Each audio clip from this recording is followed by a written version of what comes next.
আচ্ছা ভাই, গণভোট এর ব্যাপারে আপনার আসলে মন্তব্য কি? আপনি কথা বলছেন সবসময়, আপা বলছিল যে সেটি আসলে করা উচিত, বিএনপি সেটি করছে না। এটা ডক্টর মোহাম্মদ ইউনূস এবং আলী রিয়াজ আউলায় দিয়ে গেছে। আমার কাছে এখনও ডকুমেন্ট আছে। গণভোটের যে সনদ যেটা স্বাক্ষর করেছে বিএনপি বলেছে আমরা যেটা স্বাক্ষর করেছি নোট অফ ডিসেন্ট দেওয়া, সেটা অক্ষরে অক্ষরে বাস্তবায়ন করব, এটা বলছে। তো ওই যেটা জুলাই সনদে কোন দল কোথায় আপনার নোট অফ ডিসেন্ট দিয়েছে, যেখানেই নোট অফ ডিসেন্ট আছে সেখানে নিচে লেখা আছে ব্র্যাকেটে নোট, যদি নির্বাচনে ইশতেহারে দিয়ে এই দলগুলির যদি জনগণের ম্যান্ডেট পায় তাহলে তাদের মতো করে বাস্তবায়ন করবে, অর্থাৎ দায় মুক্তি দেওয়া হয়েছে। যেটা নোট অফ ডিসেন্ট দিয়েছে সেটা বাস্তবায়ন করতে হবে না তাদেরকে। এবং জামাতও নোট অফ ডিসেন্ট দিয়েছে, এনসিপিও একটা দিয়েছে, হ্যাঁ, সবারটা লেখা আছে এবং বিএনপির ইশতেহারও আমার কাছে আছে। তো এখন আমার প্রশ্ন হচ্ছে একটা জায়গায়, যে অভ্যুত্থানের শক্তি আপনার সংসদে, তারা ইউনূস সাহেব কি ধরায় দিল এটার উপরে নির্ভর করবে কেন? এখন ধরেন আমি 133টা অধ্যাদেশ হয়েছে, কালের কণ্ঠে রাষ্ট্রপতির সাক্ষাৎকার হয়েছে, আপনি দেখেছেন। সে আমাকে পূর্ব সেনা, আগের সেনা, আগে ডাকছে আমি যাইনি, ঈদের আগের দিন ডাকছিল আমি ঠিকই গেছিলাম।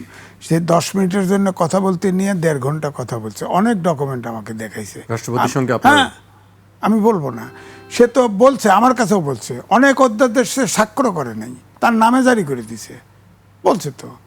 এবং সে আমার বক্তব্য হচ্ছে 106 অনুচ্ছেদ অনুযায়ী সুপ্রিম কোর্টের আদেশ মানতে পারলেন, আপনার 148 অনুচ্ছেদ অনুযায়ী ওত নিতে পারলেন, ডক্টর মোহাম্মদ ইউনূস সহ অল উপদেষ্টা তার নিয়োগপত্র নিতে পারলেন। আপনার 133টা অধ্যাদেশে কোনটা স্বাক্ষর করেছে তা জানি না, কিন্তু এটা আদেশে দিলেন কেন? এই জুলাই সনদটা আদেশ দিলেন কেন? সংবিধানে লেখা আছে 93(1) যে আদেশ দেওয়া যাবে না যেটা সংসদে পাশ করা যায়, সেটা আদেশ হবে না। সংসদ যদি না থাকে তাহলেও আদেশ দেওয়া যাবে, অধ্যাদেশ দেওয়া যাবে। রাষ্ট্রপতি কি তার মেয়াদ পূর্ণ করবেন? এ বিষয়ে কোনো আলাপ হয়েছে আপনার সঙ্গে? না, তা জানি না, এটা তো রাষ্ট্রপতি তো আর বিএনপির না। তবে আমার ধারণা কিছুদিন থাকবে, আমার কাছে মনে হয় কিছুদিন থাকবে হয়তো। তার মেয়াদ পূর্ণ তো সে 29 সাল পর্যন্ত। এটা তো আসিফ ভুঁইয়া বলছে না, যে ডিপ স্টেট তাদেরকে নানাভাবে পরামর্শ দিছিল যে আওয়ামী লীগের যে টেনর ওই পর্যন্ত 29 সাল পর্যন্ত ক্ষমতায় থাকা, পরিকল্পনাও দিছে যে বিএনপির এরা জেলে আছে, জামাতের এরা ভাগ্যে আছে, সুতরাং সব এরা তো আর ইলেকশনে আসতে পারতেছে না, তো এখন আপনারা থাকেন, আপনারা 29 পর্যন্ত থাকেন, এটা পরিষ্কার বলছে। তো এখন এই জন্য বলি, আমি এটা বলছিও যে ওই শেখ হাসিনার রাজসাক্ষী আইজিপি হয়েছিল না, এখন ডিপ স্টেট এই দেশটারে আউলায় ফেলাইলো, তাহলে আসিফ বুয়ের কাছে রাজসাক্ষী বানানো হোক, তাকে ধরে আইনে বিচার করা হোক। এখন ডক্টর মোহাম্মদ ইউনূস সহ এই সরকার, অন্তর্বর্তীকালীন সরকার, প্রায় সব উপদেষ্টার বিরুদ্ধে দুদকে মামলা হয়েছে, তাদের বিচার করবে না? বিচার করতে হবে তো, দুদকে অভিযোগ যখন পড়েছে তার তদন্ত হতে হবে। এবং আমার ধারণা ডক্টর মোহাম্মদ ইউনূস সেও কিন্তু 111-এর কুশীলব মাইন্ডেড। 111-এর সময় কিন্তু পার্টি করছিল, পার্টি করে চেষ্টা করছে, কেউ ডাকে শোনে নাই। আমি জিজ্ঞাসা করা হয়েছিল, তাকে দায়িত্ব নেওয়ার জন্য জিজ্ঞেস করা হয়েছিল, আর্মি চিফ তাকে বলেছিল আপনি দায়িত্ব নেবেন কিনা, তিনি বলেছেন আমি স্বল্প সময়ের জন্য দায়িত্ব নিতে চাই না। সে 5 বছর হলে নিত, আমি এটাও লিখছিলাম তার পক্ষে, তাকে জাতীয় সম্পদ মনে করে তার সাথে টকশো করছি, তার পক্ষে লিখেছি, ডকুমেন্ট আছে আমার, কেউ ছাপে না, কালবেলা ছাপছিল তাও বলে দিলাম, সেই ডকুমেন্ট আমার কাছে আছে, তার পক্ষে যুক্তি দিয়ে লিখছিলাম, যুক্তি দ্বারা করছিলাম আর কি।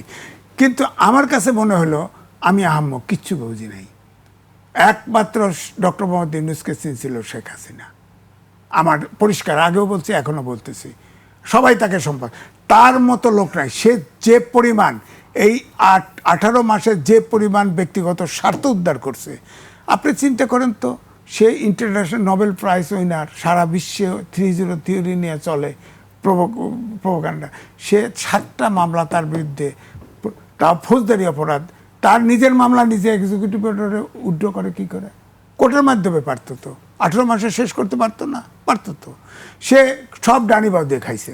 ডাইরেক্ট যদি আপনি বলতে চান যে শেখ হাসিনার মতো, শেখ হাসিনা আমি তো নিজে মারি নাই, এই কথা বলতে পারে তো, আমি তো নিজে মারি না, ও বেটা নিজে মারি, ও মারছে। তো ইউনুসও কইব যে আমি না, গ্রামীণ ব্যাংক 66 কোটি লয়ে গেছে, আমি তো লইলি, এই কথা কইব। করলে তো হবে না, তুমি করে দিছো, তোমার রিপ্লেসমেন্ট আছে তো। এই জন্য আমি বলছি যে আপনার যেটা বললো গণভোট, তারপরে 70% ভোট, মানে 69 পয়েন্ট সামথিং, আপনার 70% ভোট পড়ছে। বাংলাদেশের লোক 12 কোটি ভোটার, তাহলে আর বাকিরা তো দেয় নেই, বাকিরা তো ভোট দেয় নেই। আওয়ামী লীগের সমর্থকরা আছে তো, তারা ভোট কেন্দ্রে আসে। ভোটারদের 12 কোটি, ভোটারদের 12 কোটির মধ্যে 70% টোটাল না, 70% ভোট দিলে তাহলে এদেশের সংখ্যাগরিষ্ঠ লোক তো ভোট দিতে আসে নাই। আর ভোটে ইউনূস সরকার সহ প্রশাসন ঝাঁপায়া পড়ছিল। এইভাবে তো ইয়ে হয় না, গণভোট হয় না। গণভোট যাবে, পার্লামেন্টে আলোচনা হবে, যেটা আছে একটা আইন আলোচনা হবে, আলোচনা হয়ে যদি ওখানে পাস হয়, গুরুত্বপূর্ণ যদি হয়, প্রেসিডেন্টের কাছে রেফার করবে, প্রেসিডেন্ট পরামর্শ দিবে প্রধানমন্ত্রী, সেটাকে গণভোটে দিয়ে দিবে। অথবা সংসদ যদি মনে করে, সংসদে রিকোয়েস্ট করে প্রেসিডেন্টকে বলতে পারে যে এটা জনগুরুত্বপূর্ণ, আমরা এটা পাস করছি বটে, তবে এটা তো এটা মাঝখানে সব গিলোটিন করছে, মানে সব রাজনৈতিক দলকে ইউনূস বাধ্য। 17 জন আপনার এর ভিতরে বিদেশি নাগরিক ছিল, বিদেশি নাগরিক এসে বর্গীর মতো এসে এই দেশের রাজনীতিবিদদেরকে সব বন্দি করে। কিন্তু তারা তো আবার ব্রিটিশ বর্গী আসছিল না, আসে নীল চাষ করে, এই করে সেই করে না, এরা তো সবগুলো তো চুরি করছে।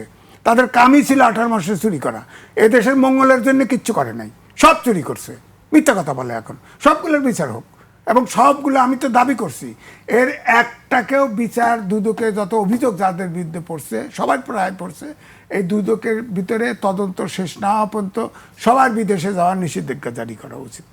কাউকে বিদেশে, তা অন্যের বিচার করবেন, আপনার বিচার করবেন না। শেখ হাসিনার ফাঁসি দিলেন, অমকের বিচার। 266 জন সাংবাদিক এখনো জেলখানায়, তার ভিতরে আনিস আর ফান্না বেরোয়ছে, ঢোকে আর বেরোয় না। কেন?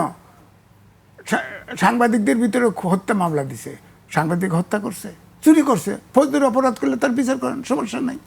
যদি বেলবল হয় তাকে ছেড়ে দেন, সমস্যা নাই। তো আমার বক্তব্য হলো, তারা নির্দোষ হলে যদি কোর্টে নির্দোষ হয় ছেড়ে দেন।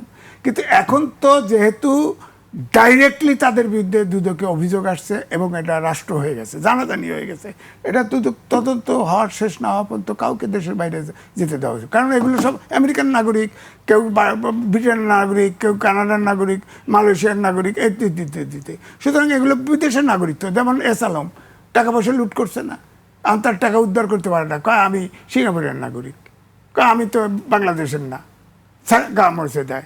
হ্যাঁ, আজিজ সাহেব আছে না, ওই যে কুইক রেন্টাল কোম্পানির, হ্যাঁ, তো কয় আমি সিঙ্গাপুরের নাগরিক। এরা সব বিদেশের 2 নম্বর ধনী, 3 নম্বর ধনী। তারা আমি ধরতে চান, আমি বিদেশের নাগরিক। সুতরাং কোনো বিদেশি নাগরিক অপরাধ করে থাকলে বাংলাদেশ থেকে অবশ্যই কোনোভাবে প্ল্যান না উঠতে পারে, সেই ব্যবস্থা আগে করা উচিত। আর যদি নির্দোষ হয়, আমরা অবশ্যই তাদের ফুলের মালা দেবো।